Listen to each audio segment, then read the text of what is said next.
आगामी कार्यक्रम प्रायोजित किया है जॉयस मायर मिनिस्ट्रीज के मित्रों और सहयोगियों ने। परमेश्वर हमारी सहायता इसलिए नहीं करते क्योंकि हमें सब भजन संहिता याद है। वो हमारी सहायता करते हैं क्योंकि हम असहाय हैं और हम अपना भरोसा उनमें रखते हैं और कहते हैं, ईश्वर यदि आप मेरी सहायता नहीं करेंगे तो मैं खत्म हो जाऊंगा।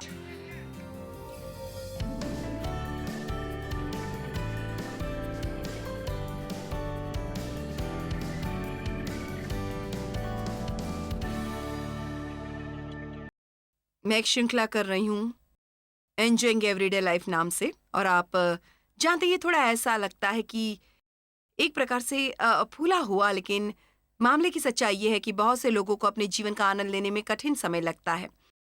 आप में से कितने हैं जो आप कहते हैं उनमें से ज्यादा का इस्तेमाल कर सकते हैं आनंद उठाने के लिए? और आप जानते हैं हम जो करते हैं उनमें से एक ये है कि हम अपने जीवन में उन परिस्थितियों का इंतजार करते हैं जो हमें लगता है कि आनंद लें। अगर मेरे पास ज्यादा पैसा होता मैं आनंद लेता, अगर बच्चे ऐसे होते तो मैं ज्यादा आनंद लेता, अगर मेरा विवाह बेहतर होता मैं आनंद लेता, अगर मेरे पास एक अलग नौकरी होती तो मैं अपने जीवन का आनंद लेता, अगर मुझे पूरा समय घर का सब काम न करना होता तो मैं आनंद लेता, अगर मुझे आज घास नहीं काटनी होती तो मैं आनंद लेता। लेकिन मामले की सच्चाई ये है कि हमें अपने जीवन का आनंद लेने के लिए एक और क्षण भी नहीं टालना चाहिए। मैंने कहा एक और क्षण के लिए भी नहीं टालना चाहिए, और अपनी परिस्थितियों को यह आदेश देने की प्रतीक्षा न करें कि आप अपने जीवन का आनंद उठा सकते हैं। आप अपने जीवन का आनंद उठाने का फैसला करें अपनी परिस्थितियों की परवाह किए बिना, क्योंकि क्या आप जानते हैं वे परिस्थितियां बदल जाएंगी, वे बदलेंगी, ये खत्म हो जाएंगी। और मैं निराशाजनक नहीं होना चाहती, लेकिन इसके बाद कुछ और आएगा।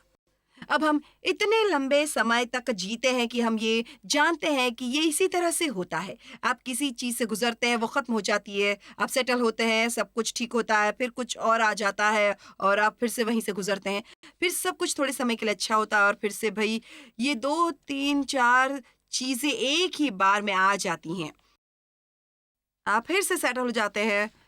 और सच्चाई ये है कि हमें विश्वास करने और समझने की जरूरत है कि हम मसीह के द्वारा जो हमारी ताकत है वो कर सकते हैं जो भी हमें करने की जरूरत है। बाइबल में रोमियो 8 में लिखा है कि हम विजेता से भी बढ़कर हैं। विजेता से भी बढ़कर उनका क्या मतलब है? मेरा मानना है कि इसका मतलब है कि आप जानते हैं कि आपको समस्या तक पहुंचने से पहले ही आपको जीत मिल गई है। ओ नहीं, फिर से नहीं। खैर, मेरा मतलब है ये किसको पसंद है? मुझे पसंद नहीं है, लेकिन सच्चाई ये है कि ये आवश्यक है। बिना कुछ मुसीबतों, कुछ उत्तेजनाओं और परेशानियों के कोई भी जीवन पूर्ण नहीं होता। यदि हमारा जीवन पूर्ण होता तो हमें किसी विश्वास की जरूरत नहीं होती। विश्वास हमें उस स्तर तक ले जाना नहीं जहां हमें कभी कोई समस्या नहीं है। विश्वास चीजों का सामना करने के योग्य हमें बनाता है और ये जानना कि परमेश्वर के साथ सभी चीजें संभव है, और क्योंकि वे हमारे साथ है तो हमें जो कुछ भी करने की जरूरत है हम करेंगे। तो मैं सिर्फ सब कुछ इसलिए नहीं कह रही कि आप ये समझे कि आप जीवन का आनंद उठाने के लिए समस्याओं के ना होने का इंतजार कर रहे हैं।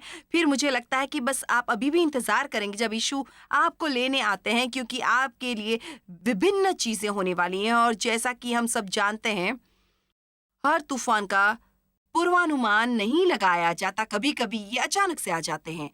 आप मेरी सलाह मान लीजिए, आज मेरे साथ कुछ अच्छा होने वाला है, और भाई ये दिन बस एक बम पर बन जाता है। खैर, यदि आप बुद्धिमान हैं, आप अगले दिन उठेंगे और कहेंगे आज मेरे साथ कुछ अच्छा होने वाला है, क्योंकि आप आज हार मानने वाले नहीं हैं।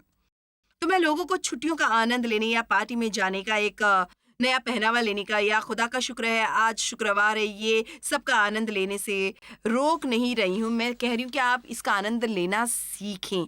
जीवन में कुछ चीजें प्राप्त हो सकती हैं जो आपको पसंद है, लेकिन मुझे लगता है ये परमेश्वर का एक महान चमत्कार है जब हम साधारण रोजमर्रा की कभी कभी नीरस जीवन का आनंद उठा सकते हैं और सिर्फ ये कहें मैं इसका आनंद लूंगा, मैं सोमवार, मंगलवार, बुधवार, बृहस्पतिवार, शुक्रवार, शनिवार, रविवार, वापस सोमवार, मंगलवार, बुधवार, बृहस्पतिवार, शुक्रवार, शनिवार, रविवार का आनंद लूंगा। आप में से कितने ये सोचते हैं कि अगर आप अपना मन बना ले तो आप घर की सफाई करने में या घास काटने में या ट्रैफिक में गाड़ी चलाने का भी आनंद उठा सकते हैं? आप में से कितने ये जानते हैं ये एक दृष्टिकोण है, हमारी खुशी हमारे आसपास नहीं है, ये हमारे में हम चीजों को कैसे देखते हैं का फैसला करते हैं।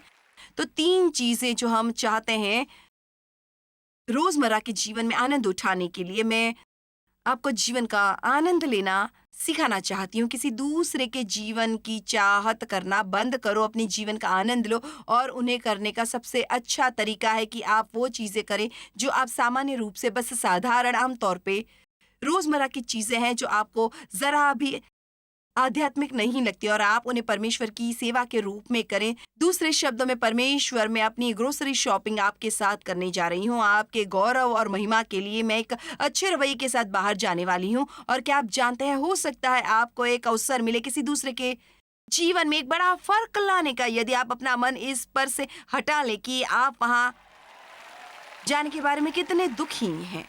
मुझे लगता है यदि आप पूरा दिन परमेश्वर के साथ रहते हैं, हर एक चीज जो आप कर सकते हैं वो एक साहसिक काम से बदल जाती है पूरी तरह से।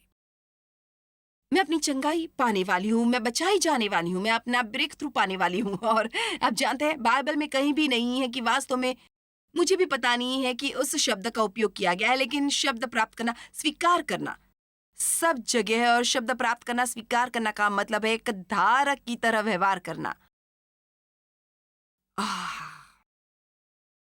क्या आप पहले से बाकी का महसूस नहीं करते हैं? लेकिन लेना का मतलब है संघर्ष और प्रयास से प्राप्त करना। तो यदि हम अपने जीवन का आनंद लेना चाहते हैं तो उनमें से एक चीज हमें करनी चाहिए। अब मेरी बात सुनिए कि ऐसा हो करने की कोशिश बंद करो जो या केवल परमेश्वर ही कर सकते हैं या वास्तव में वो पहले से ही कर चुके हैं और हमें केवल ये करने की जरूरत है।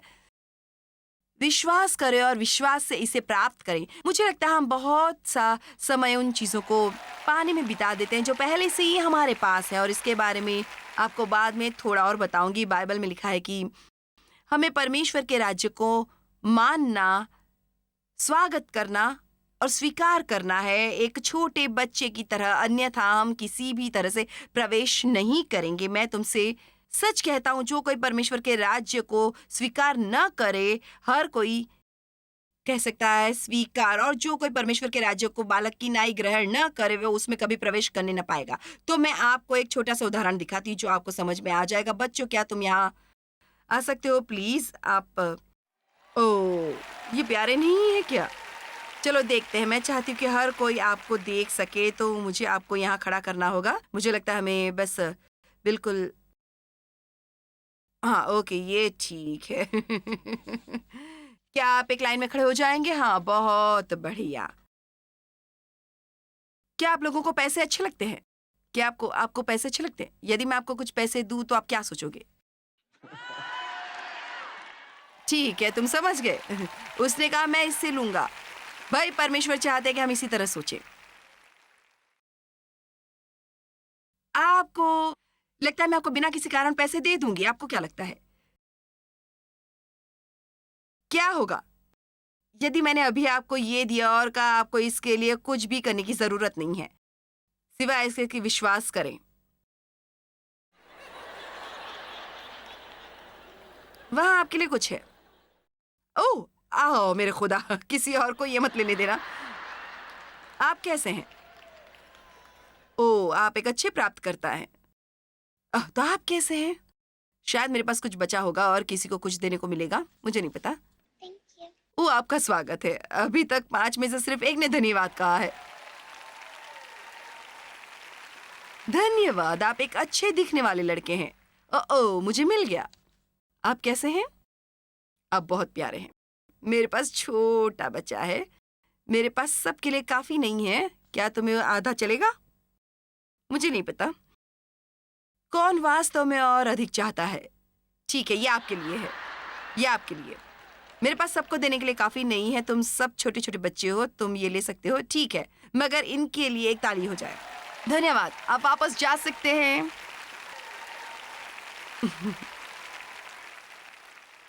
अब मैं चाहती हूँ कि आप ध्यान दें कि मैंने उन्हें जो कुछ दिया उन्होंने बिना सवाल किए वो ले लिया। उन्होंने ये जानने की कोशिश नहीं की कि मैं उन्हें क्यों दे रही हूँ। उन्होंने नहीं कहा ओ नहीं नहीं नहीं नहीं नहीं नहीं, मैं इसके लायक नहीं हूँ। उन्होंने ऐसा भी नहीं किया जो ज्यादातर वयस्क लोग करते हैं। कि आप जानते हैं, ज्यादातर वयस्क जब आप उन्हें आशीर्वाद देने की कोशिश करते हैं, यहाँ तक कि मसीह भी, पहली बात जो वो कहते हैं, ओ नहीं, इसे बंद करो। यदि आप परमेश्वर से आशीर्वाद की प्रार्थना करने वाले, तब जब कोई दूसरा आपको आशीर्वाद देने की कोशिश करे, केवल कहो ये बहुत अच्छा है, प्रभु की स्तुति हो, धन्यवाद, मुझे ये अच्छा नहीं लगा। ओ नहीं नहीं नहीं नहीं नहीं नहीं नहीं नहीं। आप जानते हैं ये आपको चाहिए। आप बस किसी को इसे आप पर धकेलने की कोशिश करने दे रहे हैं। परमेश्वर के पास आपके लिए बहुत सी चीजें हैं, बहुत सी चीजें हैं जो वो हमारे लिए करना चाहते हैं, और हम उन चीजों को कमाने और उनके लायक बनने की कोशिश करते हैं जो परमेश्वर हमें स्वतंत्र रूप से दे रहे हैं, और हमें इसे बंद करने की जरूरत है। अब हमें काम करना चाहिए, लेकिन हमें काम से बचना चाहिए। आप कहते हैं ओ ये एक ब्रेन ट्विस्टर है। यीशु ने कहा जिसने मुझे भेजा है हमें उसके काम करना अवश्य है। तो उन्होंने कहा हमें काम करना चाहिए, लेकिन ये हमारे काम नहीं होंगे, ये उनके काम होंगे। हमारे काम, अब सुनो, आज रात मेरे पास ढेर सारे शास्त्र वचन हैं। मैं वास्तव में चाहती हूँ कि आप इसे समझे। हमारे पास जिन्हें बाइबल में शरीर के काम कहा गया है, और ये हमारी ऊर्जा है जो परमेश्वर से वह खरीदने की कोशिश कर रही है, जिसे उन्होंने पहले ही हमें स्वतंत्र रूप में दिया है या स्वतंत्र रूप से देना चाहते हैं। उदाहरण के तौर पर, आप नहीं कर सकते, आप कभी क्षमा नहीं कर सकते, आप क्षमा के लायक नहीं हो सकते, आप क्षमा कमा नहीं सकते, आप घंटों प्रार्थना करने से या बाइबल पढ़ने से क्षमा खरीद नहीं सकते। क्षमा के लिए आप एक ही चीज कर सकते हैं, जब आप पाप करें तो क्षमा मांगे, इसे स्वीकार करें और आश्चर्यचकित हों कि आपने मुझे सुना। इसे मांगो, प्राप्त करो और चकित हो। और मुझे लगता है यदि हम परमेश्वर की अच्छाई प्राप्त करने के बारे में ज्यादा सीखेंगे तो हम और अधिक चकित होके रहेंगे, और मुझे लगता है हम अभी जो है उससे अधिक खुश होंगे। कोई इसे समझ रहा है? ठीक है, बहुत बढ़िया। जैसे आज रात इन छोटे बच्चों ने किया, वैसे ही स्वीकार करो। मुझे वो छोटा लड़का अच्छा लगा। मैंने कहा किसी थोड़ा और चाहिए, उसने कहा मैं लूंगा मैं लूंगा। मैंने बस परमेश्वर से कहा, आप जानते हैं वचन कहता है आप आशीर्वाद लेने के लिए किसी को ढूंढ रहे हैं। मैं बस चाहती हूं कि आप जाने मैं यहां हूं, मैं यहां हूं। आप कहते हैं खैर ये बस सही नहीं लगता, ये रोमांचक है। परमेश्वर उसे नहीं ढूंढ रहे हैं जो लायक है, वो किसी ऐसे को ढूंढ रहे हैं जो जानता है कि वो लायक नहीं है, लेकिन फिर भी विश्वास से वो प्राप्त करेंगे, और उनके जीवन में ये जो भी वो करते हैं परमेश्वर की महिमा से करेंगे।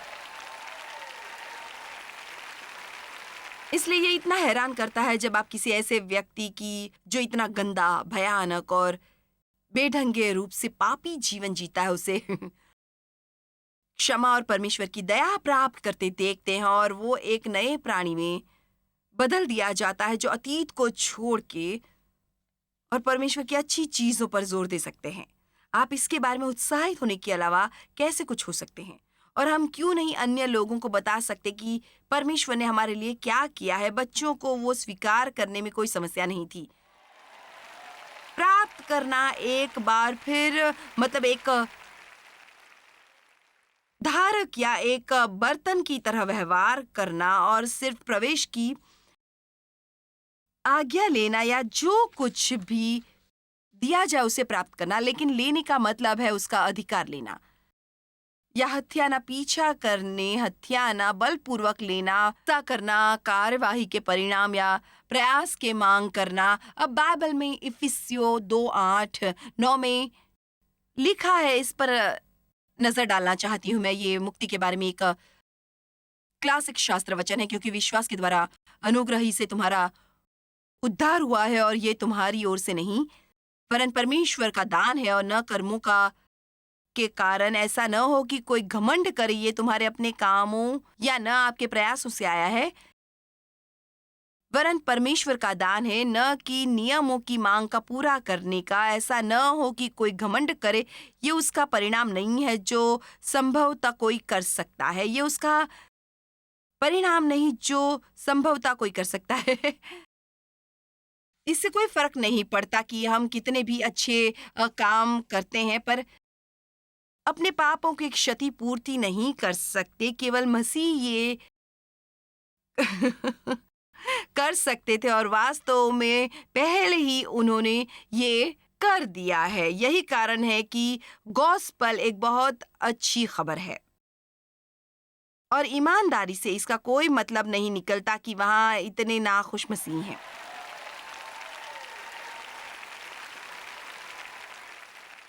मेरा मतलब है आप नरक में नहीं जा रहे हैं। कुछ समय के लिए हमें खुश करने के लिए ये काफी है। आप जानते हैं आज दुनिया की परिस्थितियों के बारे में बहुत चर्चा हो रही है और यकीनन हम आमीन अंतिम समय में रह रहे हैं और यीशु जल्द आ रहे हैं। क्या आप जानते हैं मुझे इससे बिल्कुल डर नहीं लगता कि मैं इसकी प्रतीक्षा कर रही हूँ। यदि वह मुझे आज ले जाना चाहते हैं तो मैं तैयार हूँ और ये एक अच्छा एहसास है। मैं उस भरपूरता और संपूर्णता की प्रतीक्षा कर रही हूँ जो परमेश्वर के पास है मेरे लिए। यदि आपको पता है कि आपका पुनर्जन्म हुआ तो आपको डर में रहने की जरूरत नहीं है और यदि आपको पता नहीं है कि आपका पुनर्जन्म हुआ है तो हमें आज रात आपकी सहायता करना अच्छा लगेगा। और यदि आप टीवी पर देख रहे हैं और आपको मुक्ति का आश्वासन नहीं है और आप मसीह को अपना मुक्तिदाता स्वीकार करना चाहते हैं तो अपनी स्क्रीन पर दिए नंबर पर अभी कॉल करें और मेरे ऑफिस में से कोई आपके साथ प्रार्थना करेगा और आपका विश्वास में यीशु मसीह के साथ संबंध में आपका नेतृत्व करेगा।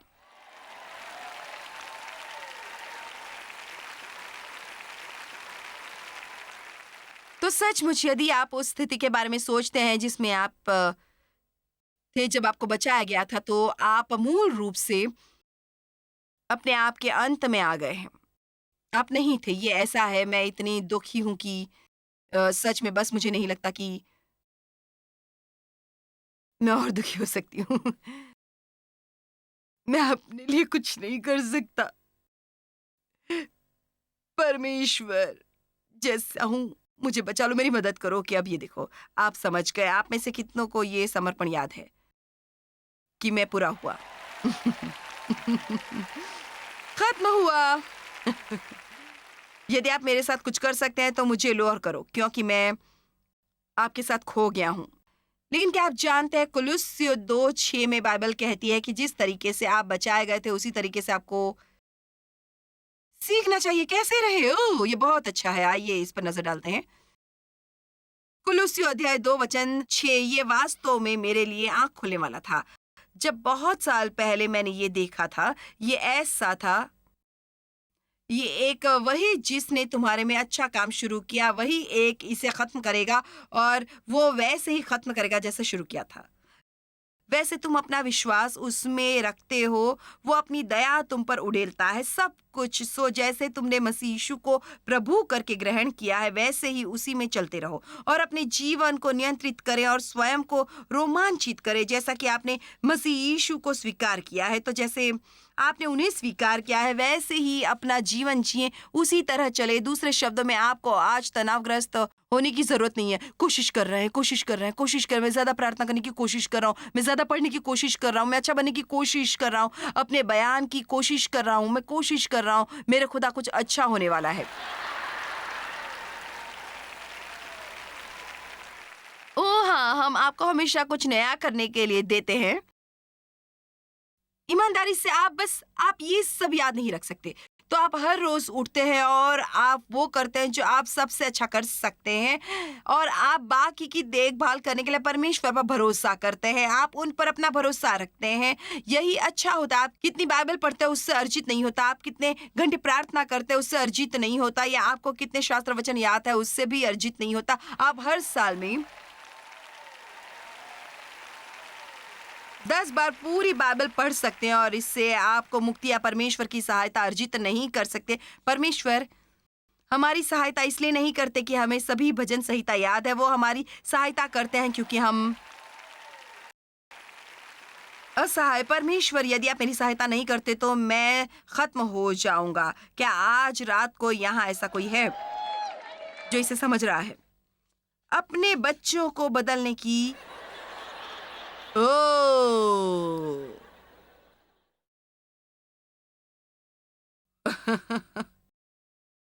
कोशिश करने वाला कोई यहाँ मौजूद है? ओह, क्या बात है। क्या कोई अपने आप को बदलने की कोशिश कर रहा है यहाँ बैठकर? आपने जिस किसी को भी कुम्हार की चाक पर बिठाया है, तो आप बस घर जाके उन्हें क्यों नहीं वो करने देते जिससे उन्हें खुशी मिले? आप भी कुछ ऐसा ही करिए जिससे आपको खुशी होती है, क्योंकि एकमात्र वही है जो एक जीवन को परिवर्तित और बदल सकते हैं। आप कैसे बदल सकते हैं? संदेश सुनने से नहीं, पर घर जाकर उसे अपने जीवन के कार्यशील पथ पर लाने से। माय गुडनेस, मैं आपको बताती हूँ कि यदि आप उतने बुरे होते जितनी मैं थी, तो आपको हर उस वचन की जरूरत होती जो आप सुनते। हर प्रचारक ने मुझे कुछ अलग अलग बातें करने को दी। मुझे सुबह कन्फेशन करना था और सुबह जल्दी उठकर प्रार्थना करनी थी, और हमें 1 साल के आयोजन अनुसार बाइबल पढ़नी थी, जानते, एक के बाद एक के बाद एक के बाद। और फिर मैं संदेश सुनती कि अपने मुंह को संभाल कर इस्तेमाल करो और ज्यादा बात ना करो, और मुझे मन के बारे में भी संदेश सुनना पड़ता, और मुझे लगता कि मैं घर जाऊंगी और कुछ भी नहीं कहूंगी। चलिए, अब जानते हैं मैं क्या कह रही हूं। फिर मैं बिल्कुल सुबह खामोश हो जाती हूँ, और फिर लोग कहते क्या हो गया है तुम्हें?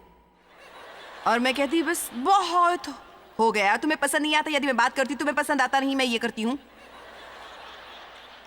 लोग बस खुश नहीं होते, बस आप कुछ नहीं करते। पर वहां ये भयंकर बात है जिस पर मैंने गौर किया। जब मैं अपना मुंह बंद करती हूँ अनुशासन के कार्य के रूप में, तो मैं अवसाद में चली जाती हूँ। जब तक देर दोपहर आती है, मैं बहुत निराश हो चुकी होती हूँ और मुझे समझ नहीं आता। मैंने कहा, प्रभु, मैं इतना निठाल महसूस क्यों करती हूँ? मैं बस वो करने की कोशिश कर रही हूँ जो आपने कहा है। और यह है जो परमेश्वर ने मेरे हृदय से कहा। उन्होंने कहा, तुमने अपना मुंह बंद किया और अंदर कुछ नहीं बदला है। कम से कम जब तुम बात नहीं कर रही थी, तुम कुछ प्रेशर बाहर निकाल रही थी।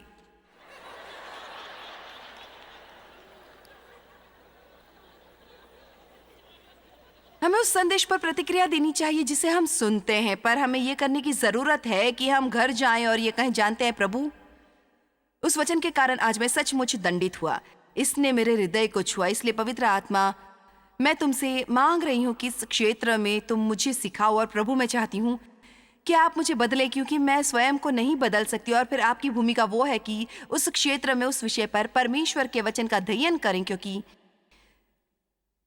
परमेश्वर का वचन उस सामर्थ्य को रखता है जो आपके प्राण को बचा सकती है। याकूब की पुस्तक के अध्याय 1 के अनुसार उस वचन को नम्रता से ग्रहण कर लो जो तुम्हारे प्राणों का उद्धार कर सकता है। तो हमारी भूमिका ये नहीं है कि हम घर जाएं और सचमुच बहुत मेहनत करें बदलने के लिए, पर यदि आपको महसूस हो कि आपको मुंह की समस्या हो, तो घर जाइए और हर वो किताब पढ़िए जो मुंह पर लिखी है। मेरे पास 2 या 3 है, वहाँ साथ ही ढेर सारे DVDs और CDs और भी बहुत कुछ, क्योंकि मुझे मुंह की बहुत बड़ी समस्या थी, इसलिए मैं उस पर बहुत उपदेश देती थी। आपको वचन ग्रहण करना पड़ता है। हम बदल जाते हैं परमेश्वर के वचन के सामर्थ्य से, और हमारी भूमिका है कि हम वचन का अध्ययन करें। जब हम निष्ठा से परमेश्वर के वचन को देखते हैं, हम उसकी छवि में बदल जाते हैं, महिमा दर महिमा। यदि तुम मेरे वचन में बने रहो, यीशु ने कहा यूहन्ना 8 में, यदि तुम मेरे वचन में बने रहोगे तो सचमुच मेरे चेले ठहराओगे, तुम सत्य को जानोगे और सत्य तुम्हें स्वतंत्र करेगा।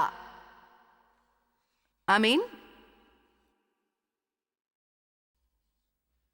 तो मैंने भरोसा करने की अपनी कोशिश बदल दी, और मैंने फैसला किया कि मैं उसी तरह से जीने की कोशिश करूंगी जिससे मेरा उद्धार हुआ। प्रभु, आपको मेरी मदद करनी होगी। प्रभु, अगर आप मुझे नहीं बदलेंगे तो मुझे नहीं पता कि क्या होगा, पर बस यही है, यदि आप मुझे नहीं बदलते तो आपको इसी से निभाना पड़ेगा। परमेश्वर से प्रतिज्ञा करने का कोई तुक नहीं हो। प्रभु, कृपया यदि आप मुझे क्षमा कर दें, मैं फिर कभी नहीं करूंगी। आप ये दोबारा क्यों नहीं करते? प्रभु, मेरा भरोसा है कि आप मुझे क्षमा कर देंगे, क्योंकि आपने वचन में ये लिखा है कि आपने मेरे सभी पापों के लिए पहले ही दाम चुका दिया है। और मैं एक तरह से आपसे ईमानदार रहूंगी, और आपको मैं ये बता दूं कि यदि आप मेरी मदद करेंगे तो सब ठीक होगा, वरना कुछ नहीं होगा।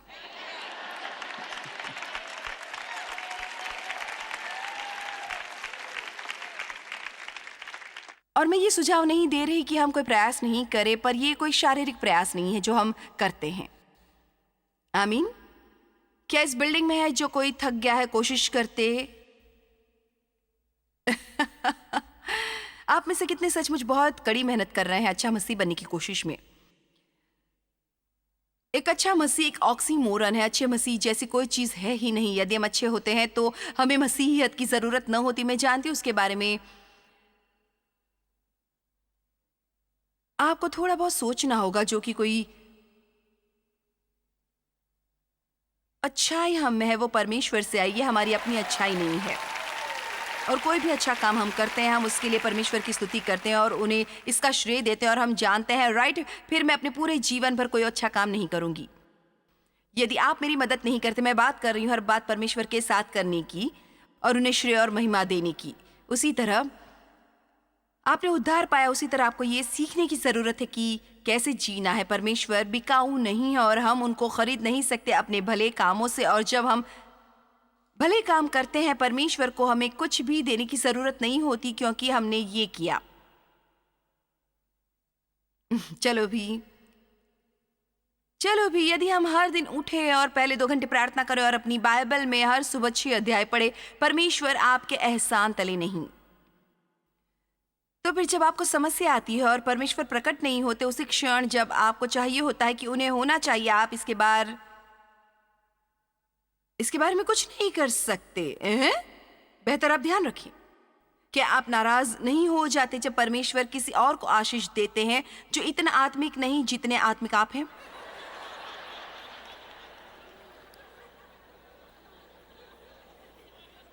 हम सोचते हैं कि हम अच्छे हैं, फिर परमेश्वर हमारे एहसान तले हैं और हमें वो होना चाहिए जिनके लिए परमेश्वर सब करे। पर हमें उस रवैये से छुटकारा पाने की जरूरत है कि मैं ये करूंगी ताकि मैं आपसे कुछ पा सकूं। हर अच्छी बात जो हम करते हैं, पता है मुझे याद है एक सुबह प्रभु ने मुझसे कहा, क्या तुम इस तरह व्यवहार करना बंद करोगी जैसे तुम मुझ पर एहसान कर रही हो जब तुम बाइबल पढ़ती हो? मैं पहले से ही ये जानता हूं, तुम ये खुद के लिए पढ़ रही हो। हम परमेश्वर पर एहसान नहीं कर रहे। हमारे स्वर्गीय कर्मों में कोई कैलेंडर पर हमें कोई चेक मार्क नहीं मिलता जब हम बाइबल पढ़ते हैं या हम प्रार्थना करते हैं। यदि हमारा कोई दिमाग है ताकि हम परमेश्वर से मदद पा सके। प्रार्थना एक सौभाग्य है, ये कर्तव्य और ड्यूटी नहीं है। और वचन को पढ़ना होशियारी है। ये आपको दिखाता है कि कैसे संभालना है और अपने जीवन को चलाना है कुछ इस तरह जहां आपको सबसे आशीषित जीवन मिले जो आपके लिए संभव हो। अब चलें देखिए एक बहुत ही दिलचस्प शास्त्र वचन, लूका 17:11। मुझे पता नहीं कि मैंने कभी पुलपिट से आपके साथ ये शास्त्र वचन साझा किया है, तो यहां ये है। आप कहेंगे ओह, उसने एक शास्त्र वचन साझा नहीं किया। तुम में से ऐसा कौन है जिसका दास हल जोतता है या भेड़े चराता हो और जब वो खेत से आए तो उससे कहे तुरंत आकर भोजन करने बैठ, और ये ना कहे मेरा खाना तैयार कर और जब तक मैं खाऊं पीऊं तब तक कमर बांधकर मेरी सेवा कर, इसके बाद तू भी खा पी लेना। क्या वह उस दास का एहसान मानेगा कि उसने वही काम किए जिसकी आज्ञा दी गई थी? जब देखिए वचन 10, इसी रीति से तुम भी जब तुम उन कामों को कर चुको जिसकी आज्ञा तुम्हें दी गई थी तो कहो हम निकम्मे दास हैं। जो हमें करना चाहिए था हमने केवल वही किया है, हमने बस वही किया है जो करना हमारा कर्तव्य था। माइक को ये बहुत पसंद है। एकमात्र इस बिल्डिंग में वही है जिसे ये पसंद है। वो तो कह रहा है परमेश्वर के सामने अपना पूरा कर्तव्य करने के बाद, उन्हें अपने पूरे हृदय से प्रेम करने के बाद, उनकी सेवा करने के बाद, दशमांश देने के बाद, चर्च में आपके नियमित आने के बाद, इन सब बातों को करने के बाद फिर आप कहते हैं प्रभु मुझे अभी भी किसी चीज़ का हक नहीं है, क्योंकि मैं कभी भी इतना नहीं कर सकता जितना मैं अपने जीवन में आपकी भलाई के योग्य हो सकूं। इसलिए मैं उस हर चीज़ के लिए आभारी हूं जो आप मेरे लिए करते हैं। आप देखिए, जब आप ये नहीं सोचते कि आप किसी चीज़ को हकदार हैं तो आप खुश हो जाते हैं और आभारी होते हैं हर उस बात के लिए जो परमेश्वर आप लिए करते हैं। क्या कोई मुझे समझ रहा है? तो हम काम करना चाहते हैं पर हम काम में जाना नहीं चाहते। शरीर के कामों में अपनी ऊर्जा गंवाना, उसे करने की कोशिश में जो केवल परमेश्वर कर सकते हैं। तो यह है जो हम करते हैं, हम वो करते हैं जो परमेश्वर हमें करने को देते हैं और फिर हम परमेश्वर पर भरोसा करते हैं वही करने को जो केवल वही कर सकते हैं। और आप कैसे जान पाते हैं कि आप शरीर के कामों में जुटे हैं? जब आप हताश होना महसूस करते हैं। हम हताश क्यों होते हैं? जब हम कुछ करने की कोशिश कर रहे होते हैं जो केवल परमेश्वर ही कर सकते हैं। मैं बहुत हताश हो जाती थी डेव पर, अपने बच्चों पर इतनी हताश। मैं अपने बच्चों में से एक पर नाराज थी क्योंकि वो बिल्कुल मेरी तरह था और मुझे वो बिल्कुल पसंद नहीं आता था, क्योंकि वो हमेशा मुझे कंट्रोल करने की कोशिश करते और मेरे अधिकार के विरुद्ध उत्साहित होते। जो मेरा सबसे भी छोटा बेटा था, फिर मेरी सबसे बड़ी बेटी आलसी और फूहड़ थी और मुझे वो पसंद नहीं आता, और मेरी छोटी बेटी अत्यधिक परफेक्शनिस्ट थी और मुझे ये भी पसंद नहीं था क्योंकि वो ऐसी थी, वो अपना होमवर्क करती और अपने कमरे में बैठी रहती, और यदि वो एक छोटी सी गलती भी करती है कागज पर, वो उसे लहराती और उसे फेंक देती, और मैं कहती, और मैं इसे बदलने की कोशिश कर रही थी, मैं इसे बदलने की कोशिश कर रही थी मैं डेव को बदलने की कोशिश कर रही थी। ओह मैं इतनी शुक्रगुजार हूँ जब अंत में मुझे ये समझ आया कि मैं वो नहीं कर सकती थी, पर परमेश्वर हम में से हर एक को वो बना सकते हैं जो वो चाहते थे कि हम बने, यदि हम उनमें अपना भरोसा रखते हैं। आप लोगों के कुछ प्रोजेक्ट हैं जिन्हें आपको छोड़ने की ज़रूरत है और आपको आज रात उन्हें परमेश्वर को सौंपने की ज़रूरत है, इससे पहले कि आप इस बिल्डिंग से जाएं। और फिर आप जानते हैं कि और क्या होगा, शायद आप अपने जीवन का आनंद ले सकते हैं। चलिए भी, आप असल में शायद स्वयं का आनंद ले सके जब परमेश्वर आपके पति को बदल रहे हो। आप कहेंगे खैर क्या बात है, यदि वो कभी नहीं बदल रहा तो आप बस परमेश्वर पर भरोसा करें कि आपको इतना अनुग्रह दे कि आप उसे निभा सके, चेहरे पर मुस्कान रखकर। आप सच्चाई जानना चाहते, डेव ज्यादा बदले नहीं। खैर वो नहीं बदला, अभी भी वो वही बातें करते हैं जो मुझे उत्तेजित करती है, पर अब वो देखिए परमेश्वर ने मुझे बदल दिया है और अब मुझे परवाह नहीं। मेरा मतलब ये सच है, मुझे परवाह नहीं कि वो घर जाता है और गोल्फ खेलता है। जब हम कॉन्फ्रेंस से घर जाते हैं मुझे बस गुस्सा नहीं आता और वो उसी वक्त बाहर जाता और गोल्फ खेलता। मेरा मतलब ये पीटी पार्टी शुरू हो जाती है। खैर मैंने पूरा वीकेंड काम किया है, मैं थक गई हूँ और हर कोई मेरे से वो सब ले लेता है जो मेरे पास है और फिर पार्टी खत्म हो जाती है। अब मैं बस ये कहती हूँ ओह भाई मुझे अकेलापन मिलेगा, खामोशी मिलेगी मेरे घर में और मैं रिमोट की इंचार्ज हो जाऊंगी और मैं जो चाहे खा सकूंगी। और ये नहीं, हम पहले जैसे ही एक दूसरे से प्रेम करते हैं, पर मैं होशियार हो गई हूँ।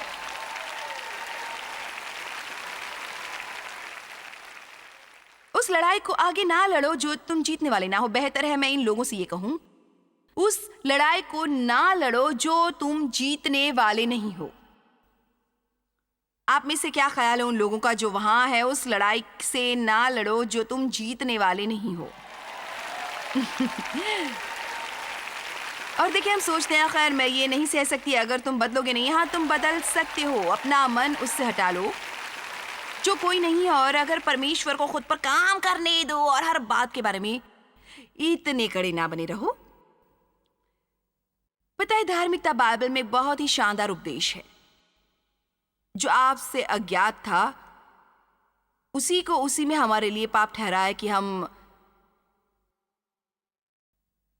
उसमें होकर परमेश्वर की धार्मिकता बन जाए। कितनी बढ़िया अदली बदली है।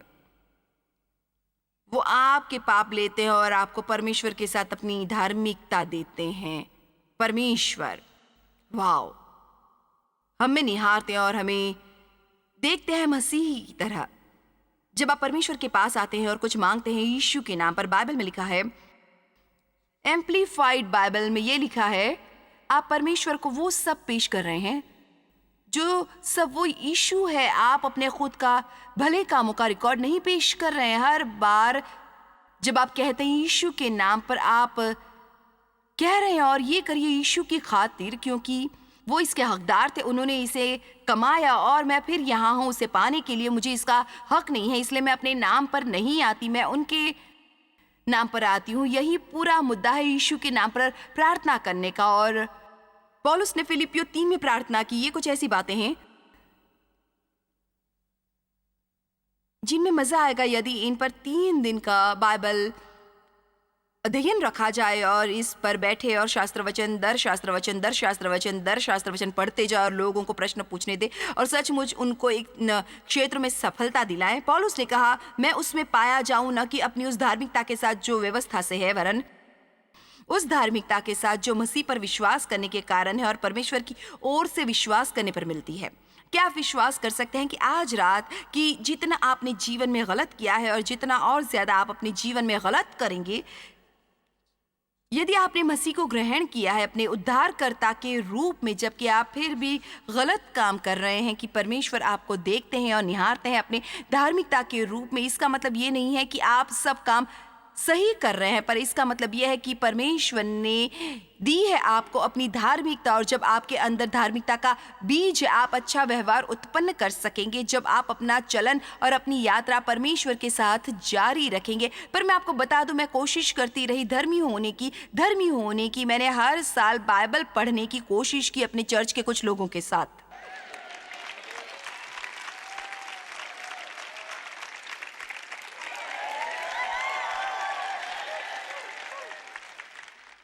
क्योंकि मैंने सोचा कि वो धार्मिकता होगी, और हमारे चर्च में एक इंटरसेस आई और वो हर दिन 5 से 9 तक प्रार्थना करती रही, और मैंने वो करने की कोशिश की क्योंकि मैंने सोचा कि वो सही होगा, परमेश्वर मेरे साथ खुश होंगे यदि मैं ऐसा करूँ तो। और फिर मैंने पहले 5 मिनट प्रार्थना की और फिर मैं बोर हो गई, और क्या करूँगी अगले 3 घंटे 55 मिनट तक, और अंत में मुझे मिला जिसे मैं बड़े प्यार से कहती हूँ प्रेयर मैप। क्या आप में से कुछ के पास प्रेयर मैप है? मुझे वो बहुत पसंद है।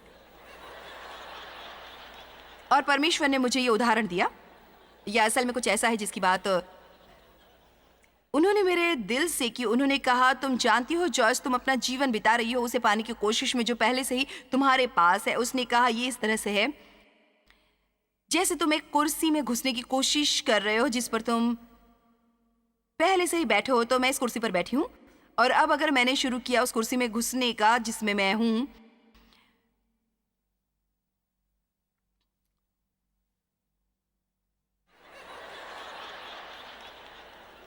तो भाई ये पूरी तरह बिल्कुल हताशाजनक है। देखिए कि हम खुद से करते हैं जब हम उसे पाने की कोशिश करते हैं जिसे परमेश्वर ने पहले ही दे रखा है। इसलिए हमें ये जानने की जरूरत है कि हम मसीह में क्या है, और हम समझ सके क्रूस पर पूरा किया काम और जो उन्होंने पहले से ही हमारे लिए कर रखा है, और हमें करने की जरूरत है। जबकि हम अभी तक वो सब उत्पन्न नहीं कर रहे, फिर भी हम इस पर विश्वास करें तो ये हमारी है, परमेश्वर की ओर से हमारी मिरास है। हम मजदूर नहीं, हम वारिस हैं। और ये बिल्कुल भी उचित नहीं लगता कि हमारे बच्चे और नाती पोते वो सब पाएंगे जो पैसा हम छोड़ जाएंगे, और जो भी संपत्ति हमने छोड़ दी है, जिसके लिए हमने काम किया और हमने कमाया, और जिसके हम हकदार हैं, और उन्हें बस वो मिलेगा। ये कई बार मेरा जी चाहता है कि मैं देखूं कि मैं कितनी जल्द इसे खर्च कर सकती हूं। नहीं, असल में नहीं, मैं बिल्कुल भी वैसा महसूस नहीं करती क्योंकि मैं उनसे प्रेम करती हूं। असल में मैं खुद को पाती हूँ कुछ ऐसे तरीके निकालने के लिए कि मैं उनके लिए और आशीष बन सकूँ। खैर, यदि हम अपनी मानवीय अवस्था में ऐसा सोच सकते हैं तो हमारे ख्याल से कि उस तरह से परमेश्वर हमारे लिए कैसा महसूस करते होंगे। वसीयत साइन कर दी गई है। यीशु के लहू से हम उसके वारिस हैं, हम उसके वारिस हैं। आमीन। आपको विरासत में मिली है धार्मिकता क्योंकि यीशु धर्मी है। आपको वो मिलता है जो उनके पास है। मैं आपको कुछ चीजें बताना चाहूंगी जो बाइबल में लिखी है, जो हमें मिलेगी हमेशा की तरह। मैं अपने नोट्स में 4 पन्नों से पीछे हूं। पवित्र आत्मा ग्रहण करो। हर सुबह कुछ मिनट निकालो और कहो, पवित्र आत्मा, मैं आज तेरी संपूर्णता ग्रहण करती हूं। आज मुझे सशक्त करो और मुझे योग्य बनाओ वो सब करने के लिए जो मैं एक अच्छे स्वभाव और अच्छे रवैये के साथ करूं। और बस एक क्षण ले और उसे ग्रहण करें। मेरे ख्याल से हम सोचते हैं कि प्रार्थना है बिना रुके बोले जाना। समय लीजिए और ग्रहण कीजिए। मैं आपकी उपस्थिति ग्रहण करती हूँ। मैं आपकी दया ग्रहण करती हूँ। मैं आपकी क्षमा ग्रहण करती हूँ। हम ऐसा करने के लिए समय नहीं लेते। बाइबल में लिखा है, मांगो और पाओ ताकि तुम्हारा आनंद पूरा हो। पवित्र आत्मा पाओ, विनम्रता से वचन ग्रहण करो। परंतु जितनों ने उसे ग्रहण किया, उसने उन्हें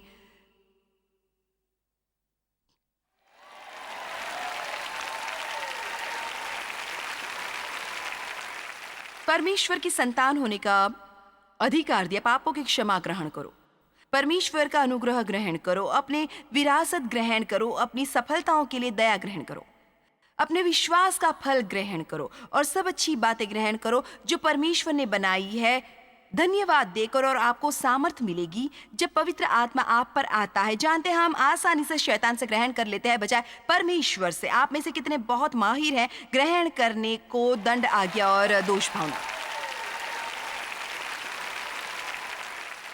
ओके, मैं आपको कुछ थोड़ा बहुत बताना चाहूंगी दोष भावना के बारे में। क्या आप सचमुच जानते हैं ये क्या है? ये हमारा तरीका है परमेश्वर को अदा करने की कोशिश करना और उन गलतियों के लिए जो हमने की हैं। कौन ये जानने की हिम्मत करेगा कि वो बहुत बड़ी गलती कर सकते हैं? क्षमा ग्रहण करो और चलते चलो जैसे कुछ भी नहीं हुआ हो। मैं आपके बारे में नहीं जानती। मैं अपने पापों को बांटती श्रेणियों में, छोटा, मध्यम और सचमुच बहुत बड़ा। एक छोटे पाप के लिए शायद मुझे आधा दिन तक दोषी महसूस करना पड़ता है, मध्यम आकार के पाप के लिए कुछ दिन तक। पर भाई, अगर मैं सचमुच बहुत बुरी बात की होती हूँ, फिर मैं 2 या 3 सप्ताह की दोषी यात्रा पर रहती हूँ। और परमेश्वर ने मुझे सिखाया, तुम बस बुरा महसूस कर रही हो अपने पापों की भरपाई करने के तरीके के रूप में, पर उनका तो पहले ही दाम चुका दिया गया है उनका तो पहले ही दाम चुका दिया गया है। यदि उनका दाम चुका दिया गया है तो तुम्हें कुछ अदा करने की जरूरत नहीं। आमीन। और मेरे ख्याल से मुझे धीमे जाने की जरूरत है। मुझे पता नहीं कि तुम लोगों को क्या समझ आ रहा है, और बस जाकर मौज कर सकते हो। खैर, मेरा मतलब है, यदि आप सचमुच वचन पर विश्वास करते, मेरे ख्याल से जो मैं देख रही हूं आप कर सकते हैं। और इसका यह मतलब नहीं कि आप सचमुच सॉरी नहीं हैं। इसका यह मतलब नहीं कि जो आपने किया है उसके लिए सचमुच सचमुच सचमुच सॉरी नहीं है। पर यदि हम बाइबल पर विश्वास करें कि वो एक बारगी की पूरी तरह अपने लहू से हमें साफ कर देते हैं, तो हमारे पाप दूर कर देते हैं जितना पूर्व से पश्चिम, और वो अब उन्हें स्मरण नहीं रखते, तब क्या मैं एक सुझाव दूं परमेश्वर से उन बातों के लिए? बात करना बंद करो जो वो भूल चुके हैं। ओके, हम शत्रु द्वारा भय पाते हैं, हम उनकी झूठ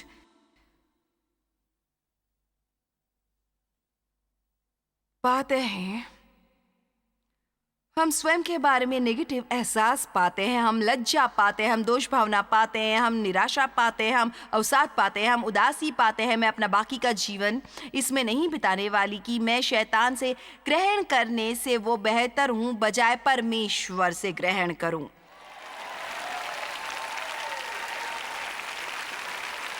मैं एक अच्छा ग्रहणकर्ता बनने वाली हूं। परमेश्वर हमें ये सिखाने की कोशिश करने वाले हैं कि जब हम कुछ गलत करने वाले हैं तो बेहतर होगा कि हम उनकी दया ग्रहण करें बजाय उन्हें बलिदान देने की कोशिश करें उसकी भरपाई के लिए जो हमने किया, क्योंकि हम ये विश्वास द्वारा करते हैं। इस पर विश्वास नहीं होता है ना। शायद ये उन बातों में से एक है जो लोगों को सुनना सबसे ज्यादा पसंद है जब वो परमेश्वर के वचन के उपदेश सुनते हैं। वो ये कि सचमुच उन बातों को भूल सकते हैं जो उन्होंने गलत की है और अपने जीवन में आगे जा सकते हैं, और शायद धुएं की गंध भी उनमें ना आए। क्या ये जानना अच्छा नहीं है? आप क्लेश की भट्टी में जा सकते हैं और बाहर आए और अपने से धुएं की गंध भी ना आए। हमें ये अवश्य ही सीखने की जरूरत है कि अपने जीवन का आनंद कैसे लेना है, परमेश्वर से कैसे ग्रहण करना है, क्योंकि दोनों साथ साथ चलते हैं। हमारे लिए आसान नहीं होना चाहिए कि हम शत्रु से ग्रहण करते रहें सभी नेगेटिव विचार अपने बारे में और अपने जीवन के बारे में बजाय परमेश्वर से ग्रहण करने से जो हमसे प्रेम करते हैं। तुम्हारा दिन बढ़िया हो। मेरे ख्याल से ये आपके दिन की शुरुआत करेगा आपके चेहरे पर मुस्कान लाकर। हम आपकी परवाह करते हैं, हम आपसे प्रेम करते हैं, और मैं चाहती हूँ कि आपका दिन बढ़िया हो। God bless you. आपका दिन शुभ हो। जॉयस मायर मिनिस्ट्रीज में आप हमारे लिए बहुत ही कीमती हैं, जितना कि आप जानते हैं। हम आपकी सराहना करते हैं और इस सेविकाई को दुनिया भर में संभव बनाने के लिए हम अपने दोस्तों और सहभागियों को धन्यवाद देते हैं। हम साथ मिलकर भूखों को खाना खिलाते हैं, गरीबों को कपड़े देते हैं और कई देशों में सुसमाचार बांटते हैं। अपना प्रार्थना निवेदन भेजने के लिए कृपया आज ही संपर्क कीजिए jmmindia.org पर। हमारे स्रोतों के बारे में और भी जानिए। जॉयस की सभाओं की सूची देखिए हमारे साथ सहभागी बनने के लिए, क्योंकि हम दुनिया भर में मसीह के प्रेम को बांटते हैं।